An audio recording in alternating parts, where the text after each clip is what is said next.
पंचकुला के पिंजौर गोपाष्टमी पर हुआ महोत्सव। सीएम मनोहर लाल ने की शिरकत। प्रदेश की गौशालाओं को दी सौगात। सभी जिलों में गोबर गैस बनाने का ऐलान। सीएम ने खाद को लेकर जिला उपायुक्तों के साथ की बैठक। अधिकारियों को खाद की आपूर्ति सुनिश्चित करने के निर्देश। कृषि मंत्री भी बैठक में मौजूद। गोहाना में शुगर मिल का पराई सत्र हुआ शुरू। सहकारिता मंत्री बनवारी लाल ने मशीन में गन्ना डालकर की शुरुआत। और पराली जलाने के मामले में कैथल प्रदेश में सबसे आगे 1041 जगहों पर जलाई गई पराली। जागरूकता अभियान का भी नहीं दिख रहा असर।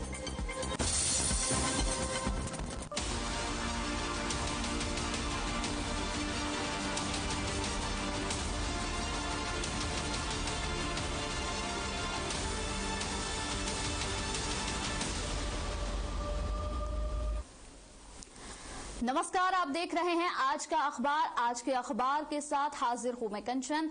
आज का अखबार में हम आपको बताएंगे उन तमाम खबरों के बारे में जिनको अखबारों के पन्नों पर जगह मिली है।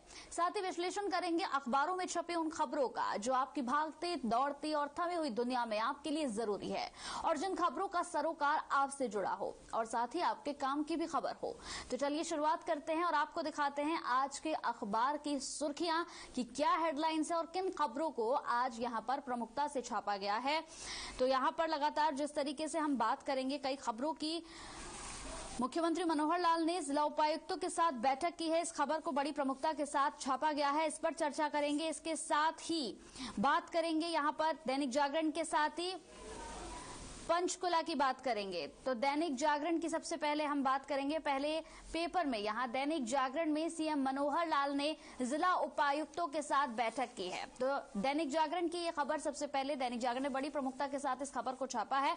और इस खबर के बारे में हम आपको बता दें कि लगातार जिस तरीके से यहां पर बैठक का दौर जारी है और इस बैठक में कई अहम यहां पर मुद्दे, कई अहम बातों पर चर्चा भी हुई है। साथ ही साथ आपको बता दें कि यहां पर पीएम मोदी की चिंताओं को समझते हुए सीएम मनोहर लाल ने उपायुक्तों से कहा कि हर जिले में कोरोना से बचाव के लिए टीकाकरण अभियान को युद्ध स्तर पर चलाया जाए। 31 दिसंबर तक हर हाल में टीकाकरण की पहली डोज सभी लोगों को लग जानी चाहिए। अगले साल 15 जनवरी तक दूसरी डोज पूरी कर लेने के निर्देश सीएम ने दिए हैं। उपायुक्त के साथ मुख्यमंत्री मनोहर लाल ने टीकाकरण अभियान की यहां पर समीक्षा की है। उन्होंने बैठक में डीएपी खाद की उपलब्धता और उसके वितरण, खेतों में भरे पानी की निकासी, चीनी मिलों में पराई सत्र शुरू करने, परिवार पहचान पत्र बनाने और उनमें दी गई जानकारी का वेरिफिकेशन और मुख्यमंत्री यहां अंत्योदय परिवार उत्थान योजना की समीक्षा की गई है। तो दैनिक जागरण ने इस खबर को बड़े ही प्रमुखता के साथ छापा है। इस पर चर्चा करेंगे हम कि इस बैठक में क्या कुछ बातें हुई हैं। ये तो हमने आपको बताया, लेकिन इस खबर का विश्लेषण अभी बाकी है। इस खबर का विश्लेषण भी किया जाएगा। तो डीएपी खाद को लेकर भी यहां सीएम ने निर्देश दिए हैं। तो हमारे साथ खबरों का विश्लेषण करने के लिए हमारे ब्यूरो चीफ प्रवीण शर्मा जुड़ गए हैं सीधे। प्रवीण जी, सबसे पहले आपको गुड मॉर्निंग। और इसके साथ ही आज हम सबसे पहले यहां पर दैनिक जागरण की खबर का विश्लेषण करेंगे। बड़ी अहम खबर है कि सीएम ने यहां पर जिला उपायुक्तों के साथ बैठक की है और बड़ी ही प्रमुखता के साथ इस खबर को दैनिक जागरण ने छापा है। क्या कहेंगे इस पर, क्योंकि इस बैठक में कई चीजें निकल कर आई हैं। कोरोना वैक्सीन को लेकर भी बात हुई है, खाद को लेकर भी यहाँ पर बात हुई है। जी बिल्कुल, देखिए इस खबर को बहुत प्रमुखता से छापा गया है क्योंकि इस खबर जिस बैठक में जो निर्णय लिए गए हैं, जिन मुद्दों पर इस बैठक में बात की गई है, वाकई वो बहुत महत्वपूर्ण है। क्योंकि जैसे अगर हम बात करें, दिवाली के बाद से लगातार कोरोना के केसों में कहीं ना कहीं जिलेवार 1-2 मरीजों की बढ़ोतरी हो रही है। तो ये चिंता का विषय है सरकार के लिए, और इस चिंता को कम करने के लिए उपायुक्तों को विशेष तौर पर यह हिदायत दी गई है कि वो वैक्सीनेशन की स्पीड को बढ़ाएं ताकि कोरोना की चपेट में आने से लोग बच सके। और यही कारण है कि अब घर घर जो वैक्सीन का एक सिलसिला शुरू किया है कि घर घर जाकर लोगों से वेरीफाई करके कि उन्हें दोनों डोज लगी हैं या नहीं लगी हैं, वैक्सीनेशन किया जा रहा है लगातार स्वास्थ्य विभाग की तरफ से। इसके अलावा जो अंत्योदय का लाभ कुछ परिवारों को नहीं मिल पा रहा है, उसके लिए भी मुख्यमंत्री ने उपायुक्त को निर्देश दिए हैं कि वो एक सर्वे कराएं और हर लाभार्थी को सरकार की जो योजनाएं हैं उनका लाभ मिले, क्योंकि कहीं ना कहीं कुछ लोग वंचित रह रहे हैं सरकार की योजनाओं से। और उसके लिए एक तरीका चाहिए कि लोगों तक संपर्क करें और जो सरकार योजनाएं चला रही है उनकी जानकारी पूरी लोगों को मिले। इसी तरह से बात अगर प्रदूषण और पराली को लेकर भी मुख्यमंत्री ने चिंता व्यक्त की है और इसके लिए भी निर्देश दिए हैं कि हर उपायुक्त अपने जिले में सुनिश्चित करे कि पराली ना जलाई जाए, जिससे प्रदूषण पर लगाम लग सके। तो इस तरह के कई निर्णय, कई बातों पर इस बैठक में चर्चा हुई है और ये चर्चा होनी स्वाभाविक भी है, क्योंकि जैसा कि हम देख रहे हैं कि मुख्यमंत्री लगातार अब बैठक कर रहे हैं, चाहे पुलिस के अधीक्षक हो, चाहे जिला उपायुक्त हो, चाहे अन्य विभाग हो। मुख्यमंत्री ये चाहते हैं कि जो योजनाएं केंद्र सरकार ने चालू की है या मोदी सरकार ने जो लोगों के लिए जनहित में चालू की है, उनका सीधा लाभ लोगों को मिल सके, उसमें किसी तरह की कोई कोताही ना होने पाए। बिल्कुल प्रवीण, जिस तरह से कई मुद्दों पर यहाँ सीएम ने चर्चा की है, इसके साथ ही यहाँ पर एक और चर्चा में बात उन्होंने साफ तौर पर कही है। यहाँ पर कोविड वैक्सीन को लेकर वो अपनी बात कहते हुए नजर आए। उन्होंने साफ तौर पर कहा कि 31 दिसंबर तक यहाँ हर हाल में वैक्सीन लगनी है, पहली डोज, और अगले साल 15 जनवरी तक यहाँ पर दूसरी डोज सभी लोगों को लग जानी है। इस पर क्या कहेंगे? क्योंकि अगर देखा जाए तो पूरी तरीके से अगर वैक्सीनेशन के मामले में देखा जाए तो हरियाणा सरकार काफी आगे है और लोगों ने बढ़ चढ़कर यहाँ पर वैक्सीन भी लगवाई और काफी जागरूक भी हैं इसे लेकर। देखिए कंचन, अगर हरियाणा की हम बात करें तो पूरे देश में हरियाणा वैक्सीनेशन में फिलहाल नंबर 1 पर है और इसके लिए बाकायदा प्रधानमंत्री नरेंद्र मोदी ने मुख्यमंत्री मनोहर लाल खट्टर की तारीफ भी की है। और जहां तक हम बात करें हरियाणा में पहली डोज की, तो पहली डोज लगभग 90% से ज्यादा लोगों को लग चुकी है। इसके अलावा जो सेकंड डोज है उसका भी प्रतिशत काफी ज्यादा है। अब सरकार ने इसी सीएम की इसी चिंता को देखते हुए स्वास्थ्य विभाग ने घर घर वैक्सीन की एक योजना शुरू की है, जिसमें जो स्वास्थ्य विभाग के वर्कर्स हैं वो हर घर में जाकर के लोगों को वैक्सीनेट कर रहे हैं जो लोग छूटे हुए हैं। क्योंकि ये भी देखने में आ रहा है कि कुछ लोग अभी भी वैक्सीन लगवाने से कहीं ना कहीं पीछे हट रहे हैं। तो उन लोगों को कन्विंस करके, उन लोगों को वैक्सीन के लाभ बता करके कोशिश की जा रही है कि हरियाणा को 15 जनवरी तक पूरी तरह से वैक्सीनेट कर दिया जाए। कोई भी एक नागरिक ऐसा ना बचे जिसको वैक्सीन ना लगा हो, क्योंकि कोरोना का अभी कोई भरोसा नहीं है कि किस स्पीड से ये आगे बढ़ सकता है। क्योंकि दिवाली के बाद अगर मैं गुरुग्राम की ही बात करूं तो अभी तक 12 केस पॉजिटिव आ चुके हैं। तो कहीं ना कहीं ये चिंता का विषय जरूर है कि जो एक पॉजिटिविटी रुक गई थी वो अब दोबारा से संक्रमित लोग होने लगे हैं। तो इस चिंता को लेकर सीएम के निर्देश हैं। और इसमें साथ में एक चीज और है कि कुछ लोग अभी भी ये सोच रहे हैं कि वैक्सीन से नुकसान होता है लगवाने से। उनको इस भ्रम की स्थिति से बाहर आना चाहिए और जाकर के वैक्सीन सेंटर पे वैक्सीन लगवानी चाहिए, ताकि जो एक सीवियर पोजीशन है कोरोना की उसको मात दे सके। क्योंकि ये तो नहीं कहा जा सकता अभी तक कि वैक्सीन लगने के बाद कोरोना बिल्कुल नहीं होगा। कोरोना की वैक्सीन अगर आपको दोनों डोज लग भी गई है उसके बाद भी आपको कोविड प्रोपरेट बिहेव करना चाहिए, मास्क आपको लगाना चाहिए, डिस्टेंस आपको रखना चाहिए। लेकिन वैक्सीन लगने के बाद दोनों डोज सीवियरिटी कहीं ना कहीं जरूर कम हो जाएगी। और आज हम अखबार में देख भी रहे थे कि कुछ लोग ऐसे भी हैं जिनको पहली डोज लगी है वो भी पॉजिटिव आ गए। तो उसमें चिंता के विषय डॉक्टर्स ने नहीं कहा है, क्योंकि जो ये पॉजिटिव है इसमें सीवियरिटी नहीं है, इतना घातक नहीं है, मतलब प्राण घातक ये साबित नहीं होगा, लेकिन फिर भी बचाव रखना बहुत जरूरी है। बिल्कुल प्रवीण, आगे और भी खबरों पर विश्लेषण करना है। अगली खबर हम बात कर ले यहाँ पर पंचकुला भास्कर से है। सीएम मनोहर लाल ने गोपाष्टमी के मौके पर प्रदेश के यहाँ पर सभी गौशालाओं को तोहफा दिया है, जिसमें हरियाणा गौ सेवा आयोग का वार्षिक बजट 30 करोड़ रुपए से यहाँ बढ़ाकर 50 करोड़ रुपए यहाँ कर दिया गया। गौशालाओं में 6 सीबीजी प्लांट स्थापित करने और गोपाष्टमी मनाने के लिए यहाँ अगले साल से हर गौशाला को 31 हजार रुपए की राशि देना शामिल किया गया है। मुख्यमंत्री ने अपने यहां पर स्वैच्छिक कोष से पिंजौर के कामधेनु गौशाला को 21 लाख रुपए की राशि देने की घोषणा भी की। बता दें कि गुरुवार को गोपाष्टमी के मौके पर सीएम पिंजौर के कामधेनु गौसेवा सदन में स्थित हरियाणा गौवंश अनुसंधान में आयोजित कार्यक्रम में पहुंचे थे। तो इस खबर को पंचकुला भास्कर ने बड़ी प्रमुखता के साथ छापा है, इस पर भी हम विश्लेषण करेंगे। साथ ही साथ यहां पर जिस तरीके से सीएम की गौशाला को सौगात है, गौ सेवा आयोग का वार्षिक बजट भी बढ़ाया गया, 30 करोड़ रुपए से 50 करोड़ रुपए किया गया, इस खबर पर भी हम विश्लेषण करेंगे। मुख्यमंत्री मनोहर लाल ने गोपाष्टमी के मौके पर प्रदेश की सभी गौशालाओं को तोहफा दिया है, जिसमें हरियाणा गौ सेवा आयोग का वार्षिक बजट 30 करोड़ रुपए से बढ़ाकर अब 50 करोड़ रुपए कर दिया गया है। गौशालाओं में यहां पर 6 सीबीजी प्लांट स्थापित करने और गोपाष्टमी मनाने के लिए अगले साल से गौशालाओं को 31 हजार रुपए राशि देना भी शामिल किया गया है। तो टीवी स्क्रीन पर आप देख रहे हैं, पंचकुला भास्कर में इस खबर को बड़ी प्रमुखता के साथ छापा गया है। तो हमारे साथ यहाँ पर प्रवीण शर्मा ब्यूरो चीफ और भलेंद्र यादव हमारे साथ जुड़े हुए हैं, दोनों से बातचीत कर लेते हैं। भलेंद्र, मेरा आपसे यहाँ पर प्रश्न होगा, जिस तरीके से पंचकुला भास्कर ने इस पूरी खबर को बड़ी प्रमुखता के साथ छापा है, यहाँ पर सीएम मनोहर लाल की ओर से गौशालाओं को ये एक बहुत बड़ी सौगात दी गई है, जिसमें 30 करोड़ रुपए से बढ़ाकर अब इसका वार्षिक बजट जो है वो 50 करोड़ रुपए कर दिया गया है। क्या कहेंगे इस पर? जी, निश्चित एक अच्छी पहल की है मुख्यमंत्री ने गायों को लेकर के। जिस तरह से गायों का जो गौशालाओं की जो स्थिति है, उसी स्थिति को सुधार के और ये मील का पत्थर ये योजना साबित होगी। जिस तरह से मुख्यमंत्री ने मनोहर लाल खट्टर साहब ने जिस तरह से 30 करोड़ से 50 करोड़ किया है, इससे निश्चित तौर पर जो गौशालाओं के अंदर जो नई तकनीक, जो कि IVF तकनीक जो प्रयोग करने जा रहे हैं जल्द ही हरियाणा के अंदर में, उस तकनीक से भी जो लैब के अंदर जो तैयार जो भ्रूण होंगे, बछड़े और उत्तम नस्ल की जो बछड़ियां तैयार होंगी, उससे निश्चित तौर पे कहीं न कहीं ये योजना मील का पत्थर साबित होगी। मैं आपको बताता चलूं कि यहाँ पर खास तौर पे गायों जो बेसहारा गायें हैं, जो सड़कों पे छोटे पशु कहा जाता है उनको, जिनमें बांझ पशु हैं, उनके भी इस लैब के माध्यम से, इस तकनीक के माध्यम से उत्तम नस्ल के जो बछड़े और बछड़ियां हैं वो तैयार होंगे और आने वाले समय में जो दूध और जो अन्य जो दूध गाय से जो मिलने वाली जो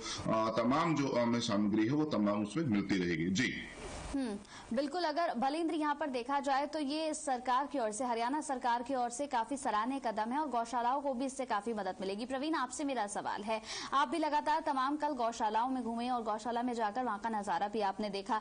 ऐसे में मुख्यमंत्री की ओर से जो ये एक सौगात गौशालाओं को दी गई है, इसे किस तरह से देखते हैं? क्योंकि 30 करोड़ से इसका बजट अब बढ़ाकर 50 करोड़ रुपए कर दिया गया। वहीं अब गौशालाओं को यहाँ पर 31 हजार रुपए दिए जाएंगे अगले साल से गोपाष्टमी मनाने के लिए। तो किस तरह से इस पूरी खबर को देखते हैं आप? जी कंचन, देखिए कंचन, कल हम लगभग गुरुग्राम की 3 से 4 गौशालाओं में गए थे और वहां पर हमने उनके जो संचालक हैं उनसे बात भी की। मुख्यमंत्री ने बेशक शाम को इस चीज की घोषणा की हो, लेकिन इसका अंदाजा लगभग सभी गौशाला संचालकों को सुबह से ही था। और जो इसमें एक सबसे बड़ी बात कंचन मुख्यमंत्री ने जो कही इस फंक्शन के दौरान, वो DAVP की जो कमी है उसको दूर करने के लिए जो गौशालाओं के अंदर जो खाद बनाने की तैयारी चल रही है, वो एक बहुत महत्वपूर्ण कदम है, क्योंकि इससे कहीं ना कहीं किसानों को लाभ होगा।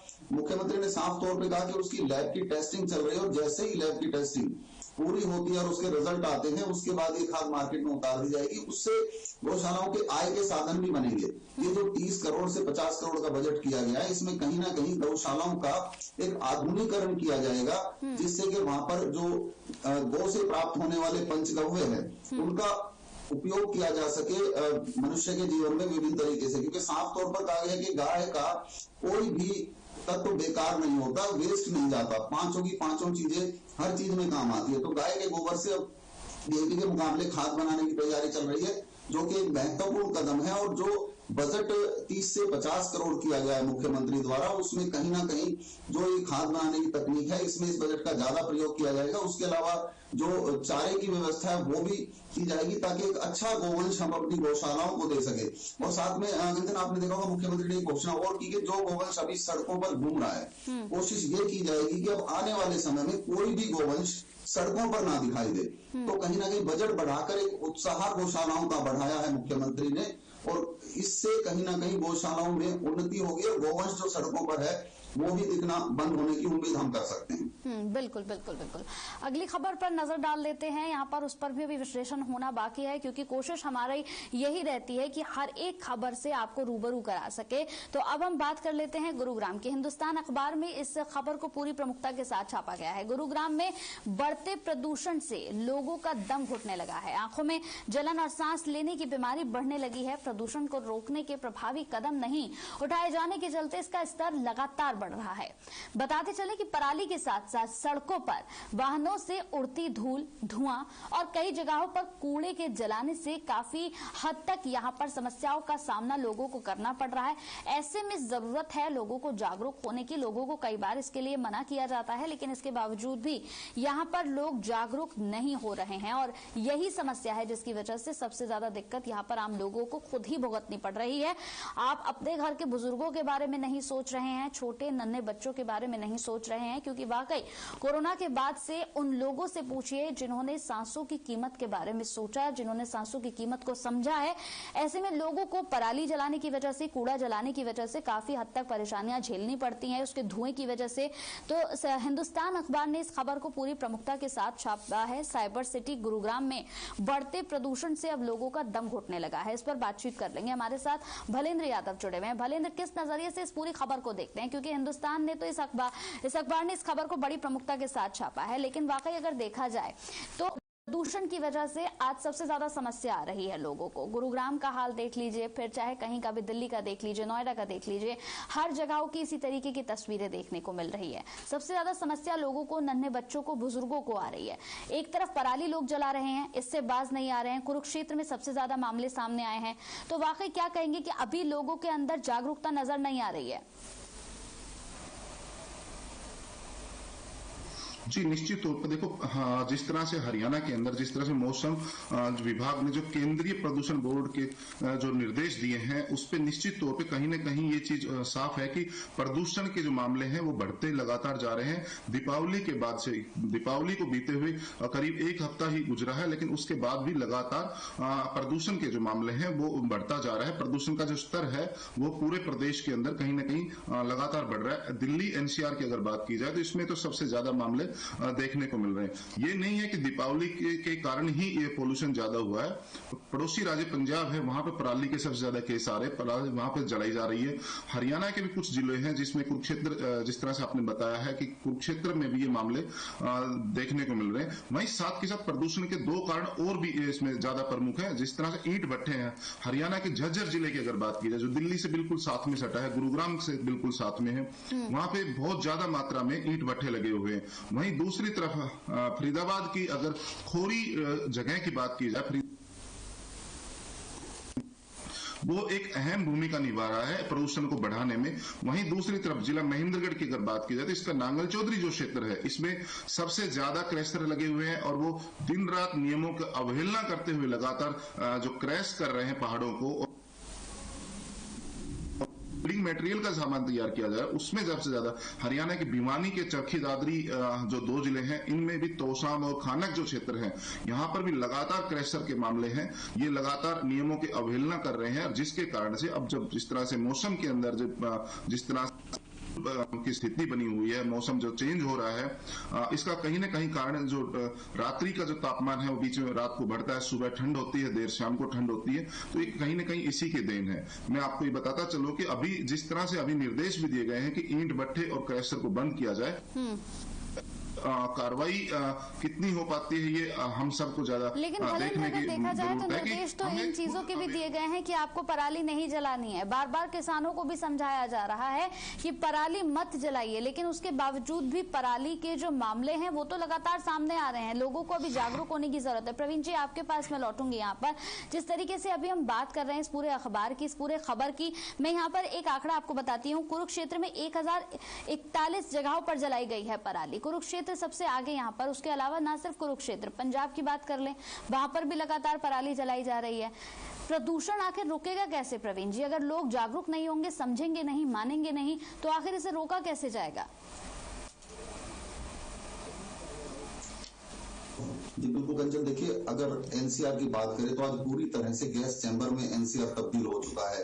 आपने अभी जैसे गुरुग्राम का जिक्र किया कि हिंदुस्तान टाइम्स ने पूरी तरह से खबर छापी है इस पर, तो गुरुग्राम में जो सुबह का AQI रहता है वो लगभग 500 के करीब रहता है, और उसके बाद जब जैसे धूप निकलती है उसके बाद जरूर थोड़ा सा 300 तक पहुंचता है, लेकिन जैसे जैसे शाम होती है ये AQI दोबारा से बढ़ने लग जाता है। इसमें जो पराली जो एक महत्वपूर्ण रोल अदा कर रही है, उसके अलावा मैं आपको बताऊं कि ट्रैफिक जो एनसीआर में है, उसका भी इसमें बहुत महत्वपूर्ण रोल है। उसके अलावा हमने कभी IIT का रिसर्च देखा था, उसमें साफ तौर पर कहा था कि जो रोड डस्ट है वो 33% रीजन है पॉल्यूशन का।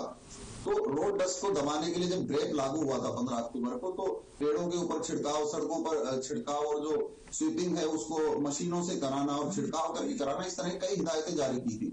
लेकिन कहीं भी वो जमीनी स्तर पर हिदायतें लागू होती नहीं नजर आ रही। उसके अलावा जो आम जनता की जो जिम्मेवारी है कि वो कूड़े को ना जलाए, पराली को ना जलाए, उसमें भी आम जनता कहीं ना कहीं कोताही कर रही है। मतलब सरकार की बात करें या जनता की बात करें या जिला प्रशासन की बात करें, दोनों ही इस मामले में कोताही बरत रहे हैं, जिसका खामियाजा हमारे ही और उनके ही घर के बुजुर्गों और बच्चों को भुगतना पड़ रहा है। लगातार हॉस्पिटल में अस्थमा के और हार्ट के पेशेंट बढ़ रहे हैं। इस सब का कारण प्रदूषण है और साफ तौर पर साइंटिस्ट ने कहा है कि प्रदूषण और बढ़ता है तो कहीं ना कहीं आंखों में जो जलन है वो आंखों की रोशनी को भी कम कर सकती है। तो इससे बचने के लिए हमें खुद जिम्मेदारी लेनी होगी, जिला प्रशासन को जिम्मेदारी लेनी होगी कि जिस तरह से गैप के अंदर जो है पॉल्यूशन कंट्रोल बोर्ड ने हिदायतें जारी की हैं वो उनको लागू करे, उनको जमीनी स्तर पर लागू करे। जिस तरह से पेड़ों पर छिड़काव कराए, सड़कों पर छिड़काव कराए ताकि रोड डस्ट ना उड़ सके। इसके अलावा जो वाहन चालक हैं उनको भी सोचना होगा कि जब वो रेड लाइट पे रुके तो अपनी गाड़ी को बंद कर दे ताकि पॉल्यूशन में कुछ ना कुछ कमी आ सके। लेकिन इन चीजों को फिलहाल कोई समझने को तैयार दिखाई नहीं देता है, जिसके चलते लगातार ये प्रदूषण बढ़ता जा रहा है। कि किसी एक के करने से नहीं, पूरे यहाँ पर समाज के लोगों को जागरूक होने की जरूरत होगी। बिल्कुल सही आपने यहाँ पर चीजें बताई हैं, लेकिन इन चीजों को किसी एक शख्स को या दो को नहीं, कई लोगों को समझनी होंगी, लोगों को, समाज को समझनी होंगी, जागरूक होना होगा, तभी जाकर प्रदूषण से भी हमें निजात मिल पाएगी। अब हम पंचकुला भास्कर की बात कर लेते हैं। यहाँ पर आप दोनों जुड़े हुए हैं। पंचकुला भास्कर में एक खबर को यहाँ बड़े प्रमुखता के साथ छापा गया। अगर आज आप अपना चेकअप कराने के लिए अस्पताल या डिस्पेंसरी आ रहे हैं तो काफी ज्यादा परेशानी आपको उठानी पड़ सकती है, क्योंकि पंचकुला में आज सरकारी डॉक्टर सुबह 9 बजे से 11 बजे के बीच पेन डाउन स्ट्राइक पर हैं। इन 2 घंटों में डॉक्टर OPD में नहीं होंगे और अपनी मांगों को लेकर जनरल अस्पताल में स्ट्राइक करेंगे। भलेंद्र, आपके पास पहुंचूंगी, किस नजरिए से इस पूरी खबर को देखते हैं, क्योंकि 2 घंटे की ये स्ट्राइक है और 2 घंटे तक OPD पूरी तरह से बंद रहेगी। पेन डाउन यहाँ पर पूरी तरह से स्ट्राइक पर पहुंच चुके हैं डॉक्टर। किस नजरिए से देखते हैं पूरी खबर को? जी बिल्कुल, जिस तरह से हम अभी समीक्षा कर रहे थे कि जिस तरह से पोल्यूशन के मामले बढ़ रहे हैं, पोल्यूशन के चलते जिस तरह से दमा के जो रोग हैं, स्किन डिजीज के जो मामले हैं वो निश्चित तौर पे बढ़ रहे हैं। वहीं प्रदेश के अंदर डेंगू का जो है डंक है वो काफी तेजी से चला हुआ है और ऐसे में सरकारी अस्पतालों के साथ साथ में प्राइवेट अस्पताल भी बेड जो है फुल जा रहे हैं। तो ऐसी स्थिति में डॉक्टर्स की जो अपनी मांगों का जिस बात को लेकर भी वो पेन डाउन की जो स्थिति में जा रहे हैं, तो कहीं न कहीं ये लोगों को परेशानी निश्चित तौर पे होना है। पेशेंट्स को जो परेशानी होनी वो निश्चित तौर पे होनी है। इंसान कि धरती का भगवान होता है डॉक्टर, तो निश्चित तौर पे इंसान के लिए भी पहला जो भगवान होता है धरती पर रहने वाला वो डॉक्टर ही होता है। तो कहीं न कहीं प्रथम दृष्टा जो उनको इलाज की जो स्थिति होती है उनको कहीं न कहीं असुविधा का सामना करना पड़ेगा और ये निश्चित तौर पे गलत है कि ऐसे इस हालात में जब प्रदेश के अंदर जिस तरह से डेंगू की स्थिति लगातार बिगड़ी हुई है और जिस तरह से पोल्यूशन के मामले में जो और OPD लगातार बढ़ रही है, तो उस पर निश्चित तौर पर कहीं न कहीं ये बात लोगों के लिए समस्या लोगों के लिए हो सकती है। प्रवीण जी, छोटी सी आपसे समीक्षा चाहूंगी, किस नजरिए से देखते हैं इस पूरी खबर को? देखिए, बिल्कुल लोगों को भारी परेशानी होगी इस 2 घंटों में। हालांकि डॉक्टर्स ने ये कहा है कि इमरजेंसी सर्विसेज वो बंद नहीं कर रहे हैं, क्योंकि पिछले मैं आपको बता दूं कि 5 दिनों से लगातार डॉक्टर अपनी मांगों को लेकर काली पट्टी लगाकर मरीजों को देख रहे थे और ये आज 1-2 घंटे का सांकेतिक इन्होंने हड़ताल की है। परेशानी होना लाजमी है, क्योंकि जैसे भलेंद्र बता रहे थे कि अस्थमा के पेशेंट और जो डेंगू के पेशेंट है वो लगातार अस्पतालों में जा रहे हैं और उनको परेशानी बिल्कुल संभव है होना, क्योंकि 2 घंटे का समय बहुत होता है। क्योंकि OPD जो है वो शाम को 3 बजे तक ही चलती है, तो 2 घंटे अगर उसमें से कट जाते हैं तो बहुत परेशानी लोगों को होगी। इसमें अगर हम डिमांड की बात करें तो उनकी जो मुख्य मांग है डॉक्टर्स की कि जो PMO की सीधी भर्ती की जा रही है वो ना की जाए, क्योंकि करीब 500 डॉक्टर जो वेटिंग में है, जिनका 15 से 20 साल का एक्सपीरियंस हो चुका है, उनको PMO प्रमोट किया जाए, ये उनकी मुख्य मांग है। अब देखना होगा कि सरकार उनकी मांग पर किस तरह से विचार करती है, लेकिन लोगों को परेशानी हो न जाए। बिल्कुल बिल्कुल, बहुत बहुत शुक्रिया आप दोनों का। भलेंद्र आपका भी बहुत बहुत शुक्रिया, प्रवीण जी आपका भी बहुत बहुत शुक्रिया, आप जुड़े और तमाम खबरों पर यहाँ पर हमने विश्लेषण किया। तो हमारा पूरा प्रयास होता है कि हेडलाइंस जो है अखबारों की, जो प्रमुख खबरें हैं वो आप तक पहुंचाए और आप तक पहुंचाने के बाद इनका विश्लेषण भी किया जाए। इसी के साथ आज के अखबार में मेरे साथ इतना ही। नमस्कार।